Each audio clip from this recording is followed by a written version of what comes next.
ओम श्री गणेशाय नमः। नमस्कार दोस्तों, स्वागत है आप सभी का हमारे यूट्यूब चैनल सत्य में।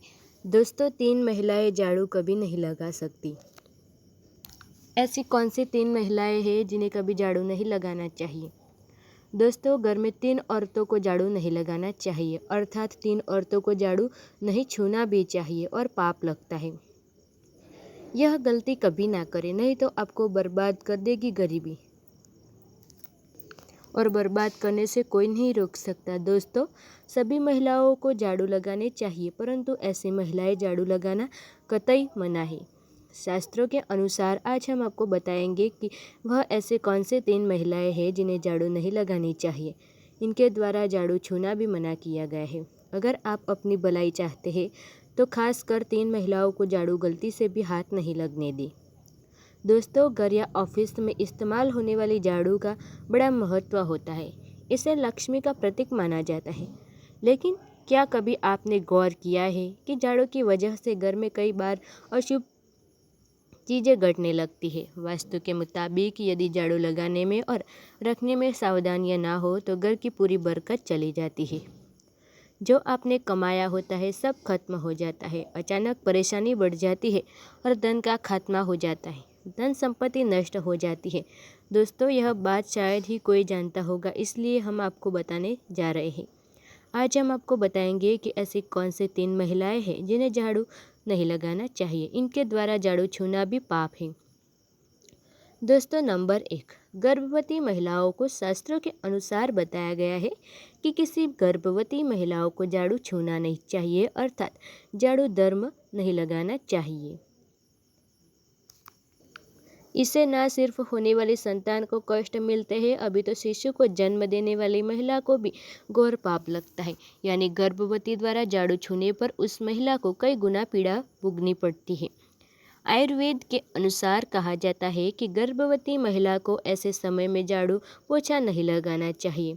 आयुर्वेद का मानना है कि योगासन करना उचित माना गया है, क्योंकि झाड़ू लगाने पर शरीर में काफ़ी प्रेशर बढ़ता है, जिसके कारण होने वाला शिशु कष्टों को चलता है। वही गरुड़ पुराण में बताया जाता है कि जब कोई गर्भवती महिला शिशु को 9 महीने पेट में रखती है तो उसका दर्जा तब बढ़ जाता है। ऐसी स्त्री के चरण छूने पर व्यक्ति स्वर्ग को पा लेता है। परंतु महिला गर्भवती अवस्था में झाड़ू लगाती है, छूती है, तो वह कष्ट के सामना करना पड़ता है। अगर कोई दूसरा व्यक्ति दिन से ऐसी अवस्था में झाड़ू लगाता है या कोई भी काम करवाता है तो उसे भी घोर पाप लगता है। कम से कम इस समय आराम करे, योगासन करे। योगा करने से संतान बुद्धिमान होता है। दोस्तों, नंबर 2, बीमार व्यक्ति। शास्त्रों के अनुसार बीमार व्यक्ति को कभी झाड़ू नहीं लगाना चाहिए, उसे आराम करना चाहिए। ऐसे में बहुत जब झाड़ू लगाते हैं, जो व्यक्ति किसी भी महिला को इस समय झाड़ू नहीं छूना चाहिए। ऐसी अवस्था में झाड़ू लगाना और छूना पाप माना गया है। इससे उल्टा बीमार व्यक्ति को पाप लगता है, क्योंकि झाड़ू को लगाने से पर्याप्त ऊर्जा की जरूरत पड़ती है। ऐसे में बीमार व्यक्ति को झाड़ू नहीं छूना चाहिए। जब आप शारीरिक रूप से संपन्न हो, माना जाता है कि जब कोई बीमार व्यक्ति झाड़ू लगाता है तब घर में धन की हानि होती है। धन संपत्ति धीरे धीरे नष्ट होने लगती है, क्योंकि ऐसे में बीमार व्यक्ति को कई गुना बीमार हो जाता है, जिसके कारण धन की हानि हो सकती है। इसलिए आराम करें और कामकाज किसी और से करवाएं। दोस्तों, नंबर 3, मासिक धर्म के दौरान स्त्री के मासिक पीड़ा ऐसा दर्द है जो शायद ही कोई जानता हो। ज़्यादा है कि महिलाओं को भी समय आराम करना चाहिए और कोई भी घर का ऐसा कार्य नहीं करना चाहिए जिसके कारण तकलीफें और बढ़ जाए। इस समय रसोई घर में जाना मना है, नहीं झाड़ू को छूना चाहिए। ऐसे में तुलसी के पानी भी नहीं डालना चाहिए। मासिक धर्म के दौरान घर में झाड़ू पोछा लगाना चाहिए नहीं। माना जाता है कि इससे ज़्यादा पवित्र हो जाती है स्त्री को। आप ऐसी अवस्था में नहीं लगा सकते झाड़ू पोछा, धन की बर्बादी होने लगती है।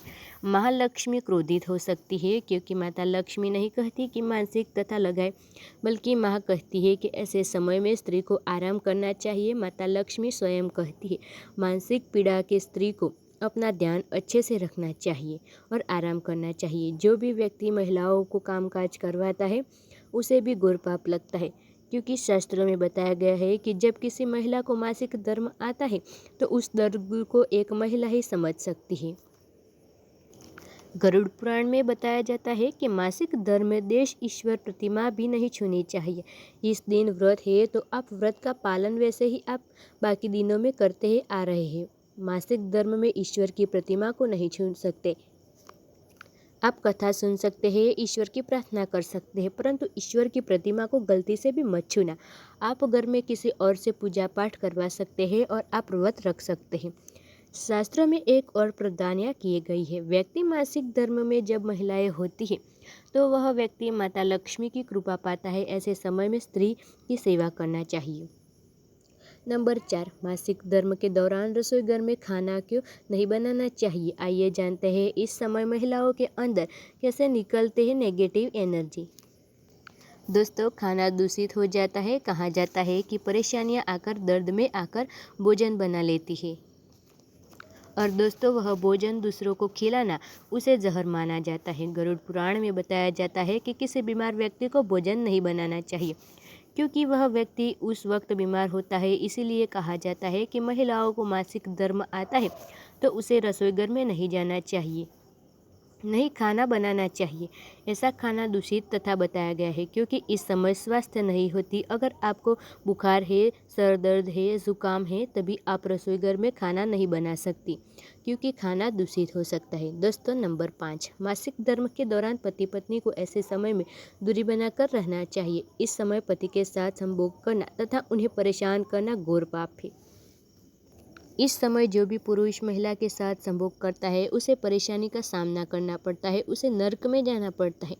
साथ ही साथ उसका अगला जन्म तिथि जानवर के रूप में हो सकता है क्योंकि इस महिला शारीरिक रूप से स्वस्थ नहीं होती। इस समय कई ऐसे दर्द को तथा कष्टों को झेलना पड़ता है जिसका अंदाजा भी नहीं लगा सकते। मासिक धर्म का दर्द स्त्री को बहुत पीड़ा देता है।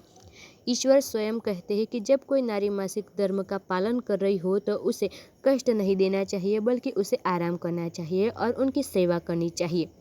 इसीलिए कहा जाता है कि मासिक धर्म के दौरान महिलाओं को ऐसा कोई भी कार्य नहीं करना चाहिए जिससे उनकी पीड़ा और बढ़ जाए और शरीर को साफ रखे। दोस्तों, नंबर 6, क्या मासिक धर्म के दौरान शिशु को स्तनपान कराया जा सकता है। आइए जानते हैं। हमारे शास्त्रों में ऐसा प्रावधान किया गया है कि दूध कभी जहरीला नहीं होता, उसे अमृत के समान माना गया है। यह किसी भी परिस्थिति में दूषित नहीं होता। इसलिए मासिक धर्म के दौरान अपने शिशु को स्तनपान किया जा सकता है क्योंकि माँ का दूध और अमृत के समान कहा गया है। माँ के दूध में इतनी शक्ति होती है कि जिसका अंदाज़ा भी नहीं लगा सकते। वेदों में बताया जाता है कि जो व्यक्ति माँ का दूध पी लेता है और उस दूध का अंदाज़ा भी नहीं होता, उसे शास्त्रों के अनुसार स्वर्ग की प्राप्ति होती है। वह व्यक्ति को करोड़ों में सम्मान पा लेता है। माँ का दूध अमृत के समान है, यह कभी दूषित नहीं होता, उसे अमृत के समान माना गया है। दोस्तों, आपको हमारी जानकारी पसंद आए तो वीडियो को लाइक, शेयर, कमेंट करें और चैनल पे नए हैं तो चैनल को सब्सक्राइब जरूर करें। ऐसे ही जानकारी देखने के लिए धन्यवाद।